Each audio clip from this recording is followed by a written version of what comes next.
Kang Deddy Mulyadi atau disingkat KDM, Gubernur Jawa Barat, Bapak Aing. KDM, Bapak Aing. Sebenarnya saya menghindari untuk membahas pejabat satu ini. Bukan karena apa, tapi karena pendukungnya di media sosial itu terlalu begitu. Baik teman-teman, kembali lagi di channel Hanif Farhan Hawasi. Pernah terpikir kalau suatu saat Kang Deddy Mulyadi maju sebagai calon presiden Republik Indonesia? Pertanyaan ini muncul karena belakangan cukup banyak masyarakat yang menyuarakan keinginan agar Kang Deddy bisa melangkah ke tingkat nasional. Bukan hanya dari percakapan di media sosial, fenomena ini juga menarik perhatian setelah muncul hasil survei yang menunjukkan tingginya elektabilitas sejumlah kepala daerah, termasuk nama Kang Deddy Mulyadi. Namun, pembahasan ini bukan berarti mengatakan bahwa Kang Deddy harus berhadapan dengan Pak Prabowo sebagai Presiden Republik Indonesia saat ini. Justru ada kemungkinan bahwa keduanya dapat berjalan satu bersama dan saling mendukung. Sebelum saya membahas lebih dalam, teman-teman bisa menonton cuplikan-cuplikan video berikut ini. Silahkan. Kaharti ayeuna mah kunaon elit politik mulai menyerang Kang Deddy Mulyadi. Karena sieun eleh saing di 2029. Baik di pilkada maupun di pilpres. Kabayang meureun, selain angka kepuasan masyarakat terhadap kinerja Kang Deddy Mulyadi sebesar 95,4%, dua lembaga survei terkemuka di Indonesia, SMRC dan Indikator, merilis hasil survei Kang Deddy Mulyadi menempati posisi pertama, mengalahkan Prabowo Subianto. Jika Pilpres digelar hari ini, dipastikan KDM memenangkan Pilpres, mengalahkan Prabowo, Gibran, Anies, Ganjar Pranowo, Mahfud MD, dan banyak tokoh lainnya. Makanya tingali ayeuna dari mulai para menteri, kepala daerah, loba nu nyenggol KDM, bahkan pengamat-pengamat politik juga sekarang paling sering membahas KDM. Pembahasan soal KDM bukan hanya ramai di Jawa Barat, bahkan di seluruh provinsi se-Indonesia. Arek teketar-ketir kumaha coba. Makanya setiap KDM mengeluarkan kebijakan ini salah, kebijakan itu salah, melakukan ini salah, melakukan itu salah. Bukan kebijakannya yang salah, bukan keputusan yang diambil oleh Kang Deddy Mulyadi yang kurang tepat, akan tetapi elektabilitas Kang Deddy Mulyadi yang kian hari kian meningkat. Ini mengancam, ini mengganggu elektabilitas para elit politik. Angka kepuasan masyarakat Jawa Barat terhadap kinerja Kang Deddy Mulyadi mencapai 95,4%. Ini angka yang hampir sempurna. Kalau seluruh masyarakat Jawa Barat mengagumi, menyukai sosok Kang Deddy Mulyadi, 2029 suara Kang Deddy Mulyadi ini sudah aman. Karena Jawa Barat suara penentu pemilu presiden. Karena memiliki jumlah pemilih terbanyak se-Indonesia. Kalau Pilpres digelar hari ini, presiden kita bukan Prabowo Subianto, tapi Deddy Mulyadi. Kok bisa? Jadi ada survei terbaru dari SMRC atau Saiful Mujani Research and Consulting. Hasilnya benar-benar bikin aku pribadi kaget. Deddy Mulyadi yang saat ini menjabat sebagai Gubernur Jawa Barat unggul telak 59% kalau diadu sama Presiden sekarang Prabowo Subianto. Sementara itu Prabowo cuma mendapat 28,3%. Kok bisa selisihnya sampai sebegitu jauhnya? Menurut SMRC, ini adalah hasil dari komunikasi yang dilakukan secara intensif dan juga efektif oleh KDM di media sosialnya. Tapi ya kalian tahu sendiri kan, kalau doi rajin banget untuk upload konten kesehariannya. Terus kok bisa Prabowo malah longsor? Direktur SMRC Denny Irvani bilang, penurunan dukungan kepada Prabowo ini sejalan sama menurunnya apresiasi masyarakat terhadap kinerja pemerintahan dia. Maksudnya gimana sih? Coba lihat program-program yang sekarang lagi disorot negatif sama masyarakat. Dari MBG, makan bergizi gratis, terus Koperasi Desa Merah Putih atau KDMP, sampai soal penegakan hukum, kondisi ekonomi, dan juga stabilitas politik. Tapi kalian tahu sendiri, walaupun elektabilitas Deddy Mulyadi ini tinggi, beliau masih berada di Partai Gerindra, yaitu partainya Presiden Prabowo Subianto. Ini bikin Deddy Mulyadi sulit untuk maju di Pilpres 2029 nanti kalau misalnya dia masih ada di Partai Gerindra. Soalnya Gerindra udah pasti nyusun Prabowo lagi sebagai capresnya. Tapi menurut kalian sendiri gimana?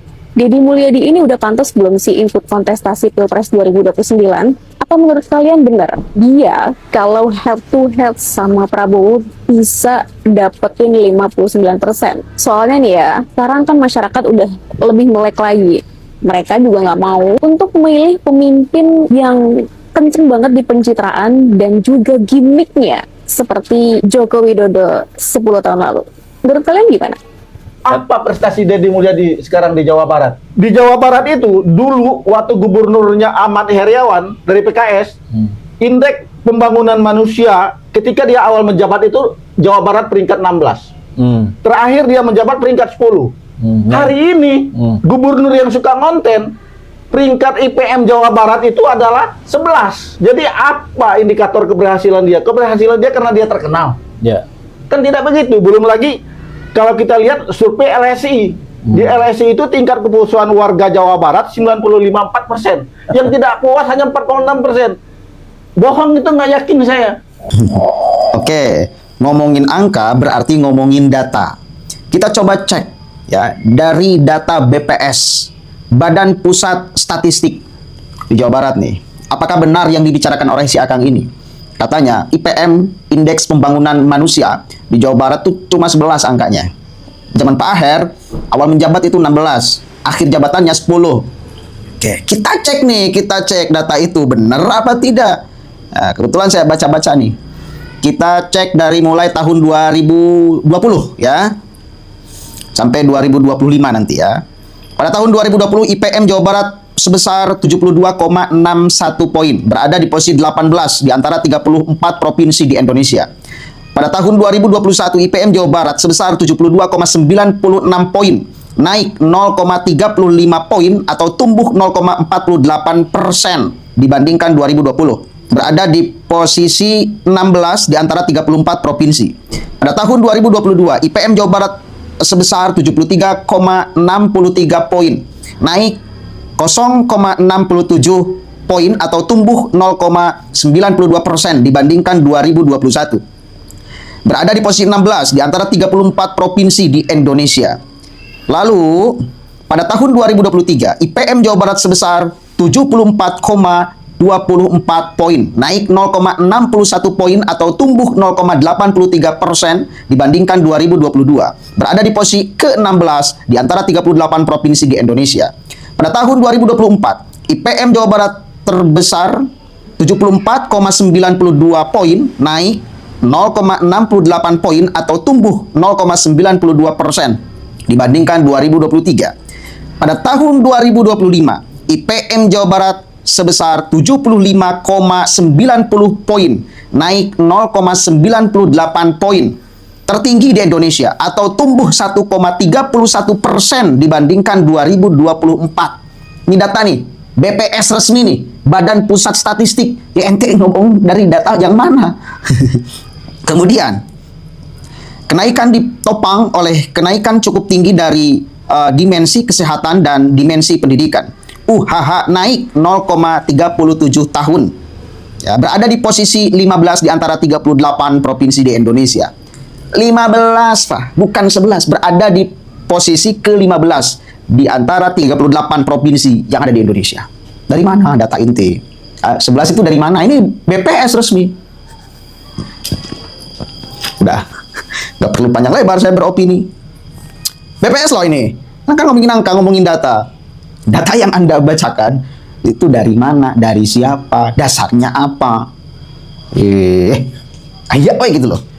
Jadi sekarang itu nggak bisa ya, seseorang itu kemudian mencekoki informasi yang palsu kepada masyarakat. Karena masyarakat bisa ngecek langsung keasliannya. Maka kepalsuan itu akan tersingkirkan secara sendirinya. Seiring dengan pertumbuhan pengetahuan dan akses masyarakat terhadap informasi-informasi yang asli itu. Jadi Teu usum hoax-hoaxan sekarang mah teu usum. Ya. Belagu. Ya, pertama dari awal selalu kita sampaikan bahwa kita bekerja bukan dalam rangka mencari survei, dan kita meyakini bahwa apa yang kita kerjakan, program yang diputuskan oleh Bapak Presiden, program yang sekarang dikerjakan oleh seluruh kementerian dan lembaga, kami yakini karena itu semua obrolan hasil masyarakat. Kami tidak pernah melihat atau bekerja untuk mengejar sebuah survei. Dari yang kita kerjakan, kita yakin rakyat akan bisa menerima semua yang kita jalankan sebagai janji kampanye, sebagai cita-cita kita bersama sebagai bangsa dan negara yang maju, sejahtera, mandiri dalam berbagai bidang, ketahanan pangan, kemudian energi, industri. Ada yang mengejutkan dari survei yang digelar oleh SMRC. Dalam survei terbaru ini, Prabowo Subianto sebagai presiden saat ini ternyata kalah pamor dari Deddy Mulyadi, Gubernur Jawa Barat. Bayangkan, Kang Deddy ini mendapatkan 35%, sedangkan Pak Prabowo di posisi 2 hanya mendapatkan 14,5%. Separuh lebih. Bahkan separuhnya aja nggak ada. Tentu survei ini tuh cukup mengejutkan sebagai presiden yang memimpin saat ini. Kok bisa elektabilitas Pak Prabowo ini tuh turunnya tuh jauh banget di bawah Kang Deddy Mulyadi. Ya, walaupun Kang Deddy ini sebenarnya bukan nama baru ya. Beliau ini sudah lama menjadi politisi, dan bahkan konten-konten beliau ini tuh kan lumayan viral di media sosial. Itu cukup mengangkat nama beliau sih. Tapi di kancah politik nasional, nama Kang Deddy ini cukup mengancam nama-nama atau tokoh-tokoh yang namanya sudah lebih besar gitu, seperti Prabowo, ada Anies, ada Gibran, ada AHY, ada Ganjar, ada Mahfud. Melejitnya nama Kang Deddy Mulyadi ini tentu saja menjadi dilema besar buat partainya, yaitu Partai Gerindra. Walaupun dulu Kang Deddy ini Partai Golkar kan, tapi kan sekarang beliau adalah kader Partai Gerindra. Kalau Gerindra ini tidak bisa merawat, tidak bisa mengambil keuntungan dari kepopuleran Kang Deddy ini, sebenarnya mah cukup bahaya. Apalagi kalau misalnya Kang Deddy ini nanti dilirik oleh partai-partai lain untuk dicalonkan sebagai calon presiden di 2009. Tidak ada yang tidak mungkin, bisa saja menjadi lawannya Pak Prabowo nanti. Kecuali memang Partai Gerindra ini mau mengikat Kang Deddy, bisa aja kan dicalonkan sebagai wakil presiden nanti, dua-duanya dari Gerindra, ya bisa aja. Tapi kalau salah nge-treatment Kang Deddy, bisa jadi ini akan menjadi kerugian yang sangat besar buat Partai Gerindra. Kalau menurut kalian gimana? Apakah Kang Deddy Mulyadi ini sudah cocok, sudah pantas untuk naik menjadi pimpinan nasional? Baik Jumatan, orang ningali elektabilitas Kang Deddy naik, nyarekelas ya. Mantap cita ide. Kang Deddy terus maju. Orang sudah jaya, orang sudah bermekar-mekar nah nanti. Ya, nyari Kelta, Kang Deddy, gila aja. Saya elektabilitas nasional. Dan ya lah, bulan nyari di sisi tigigir, majeng terang. Banyak yang mengakui bahwa kinerja KDM itu memang dirasakan oleh rakyat. Banyak sekali gebrakan-gebrakan yang dia lakukan yang selama ini jarang dilakukan oleh gubernur-gubernur sebelumnya kan. Kalau kita lihat salah satunya misalnya ketika KDM itu begitu gencar menormalisasi kali, ada di Karawang, di Bekasi juga yang menjadi penyebab banjir besar itu waktu itu. Katanya belakangan ini di Pesanggerahan, meskipun itu yang melakukan Pemkot Depok, tapi katanya tidak lepas juga dari andil KDM. Kemudian juga jalan-jalan baik itu di perkotaan maupun di desa-desa, di pelosok-pelosok, itu juga kalau di media sosial itu kan cukup banyak yang sudah kelihatan dibangun atau diperbaiki. Bahkan beberapa tempat wisata yang selama ini dikenal semrawut itu juga ditertibkan, seperti di Puncak, seperti di Ciater, jalan betul-betul dipercantik. Kemudian juga soal lingkungan, itu kan juga beberapa kali KDM juga menegaskan keberpihakannya terhadap lingkungan yang selama ini cukup diabaikan oleh pemimpin-pemimpin yang lain. Jadi kinerja-kinerja yang dirasakan langsung oleh masyarakat, saya pikir punya andil besar dalam mengatur baik tingkat popularitas maupun tingkat elektabilitas KDM. Dan menurut saya KDM itu punya dua keuntungan yang tidak dimiliki oleh tokoh-tokoh potensial lainnya. Pertama, dia sudah sangat eksis di media sosial, bahkan sebelum menjadi gubernur, ketika menjadi Bupati Purwakarta pun dia sudah sangat eksis dan pengikutnya juga tidak kaleng-kaleng, tidak sedikit, sangat banyak. 34 juta lebih di jutaan media sosial. Dan yang kedua, dia punya keistimewaan.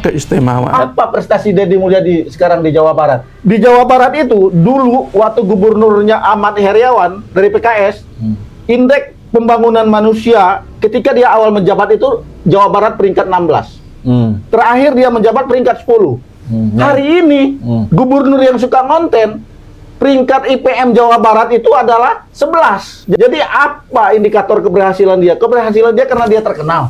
Bapak hatur nuhun. Kelihatan Bapak ini orang yang memiliki wawasan dan pengetahuan yang sangat luas, serta sangat peduli terhadap Jawa Barat. Bapak sangat prihatin IPM Jawa Barat mengalami penurunan. Dan IPM Jawa Barat mengalami penurunan sejak tahun 2020. 2020 ranking ke-18 di bawah rata-rata nasional, 2021 ranking ke-16 di bawah rata-rata nasional, 2022 ranking ke-16 di bawah rata-rata nasional, 2023 ranking ke-16 di bawah rata-rata nasional. Ini satu periode kepemimpinan sebelum saya. Tahun 2024 naik ke 15 di bawah rata-rata nasional. Ini era kepemimpinan Pak PJ sampai dengan Februari 2025 Pak B. 2025 bulan Februari sampai sekarang bulan Agustus di bawah kepemimpinan saya dan Kang Erwan. Jadi kurang lebih setahun setengah deh memimpinnya. Nah, secara kebetulan nih Pak, IPM-nya itu ternyata mengalami kenaikan paling tinggi di Jawa Barat. Kalau tidak salah 1,31% kenaikannya. Rankingnya tetap ke-15, tapi sudah di atas rata-rata nasional. Itu pun bukan kerja saya. Kan kata Bapak juga, saya mah kerjanya cuma ngonten. Itu yang kerja seluruh rakyat Jabar Pak, termasuk dunia industri, para guru, kepala sekolah, kepala desa, kepala kelurahan, RT, RW, Linmas, Bamusdes, LPM, Posyandu, Pos KB desa, kemudian camat, bupati, wali kota, wakil bupati, wakil wali kota, anggota DPRD seluruhnya dari provinsi sampai kabupaten kota. Nah, itu hasil kerjanya. Kenaikannya lumayan dan sudah di atas rata-rata nasional. Semoga Pak, ke depan Jawa Barat terus mengalami peningkatan kelas IPM sehingga kelasnya naik. Gubernur Jawa Barat, alhamdulillah beberapa kali acara partai beliau hadir, artinya gubernur kita ini dekat bersama Partai Amanat Nasional. Saya menyimak betul tadi sambutan beliau ini, pantas elektabilitas tinggi, memang orangnya hebat, pinter, falsafahnya dalam, ya tadi.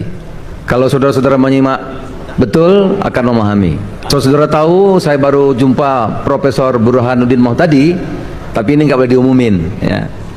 Ini surveinya tinggi sekali. Itu Bima Arya pasti tahu, Edi Suparno pasti tahu, ya, ini lain pasti tahu. Tapi tinggi sekali. Dan itu bukan survei Jawa Barat, tapi survei seluruh Indonesia.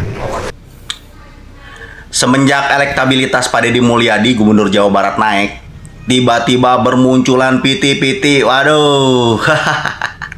Tina piti nu nyinyir, anu ngomongkeun data Jawa Barat, kemiskinan Jawa Barat. Wah, kabeh dijieun piti-piti. loba nu kapanasan sih nanti loba nu hareudang elektabilitas Pak Dedi naik sangat drastis ya itulah efeknya, tapi baik Pak, jadi Bapak makin terkenal ya kan. Orang masih salut ku Gubernur Jawa Barat, loba kok hasil kinerjana ya kan, infrastruktur ya kan, kabeh kebijakan lagi menurut gua mantep, apalagi tentang perpajakan kendaraan bermotor ya kan, mempermudah yang selama ini sulit namenta pun dipermudah kabeh ku Pak Dedi Mulyadi ya kan. Komo aya deui ngeluncurkeun aplikasi baru tah Imah Aing tuh, sok kurang kumaha masih aya nu ngomong Gubernur Jawa Barat aduh nyinyir itu iya alah aing mah araraneh dibere pemimpin nu ngajedog dikomplain rame ribut, dibere pemimpin anu gawe bener-bener gawe ke rakyat anger we dinyinyiran, anger we digogoreng, teu ngarti aing seuri we aing malah terserah marane rek nyebut urang pemuja Dedi Mulyadi lah naon lah, bodo amat, yang penting mah Dedi Mulyadi Gubernur Jawa Barat top markotop, Jawa Barat istimewa. Bukan begitu barudak?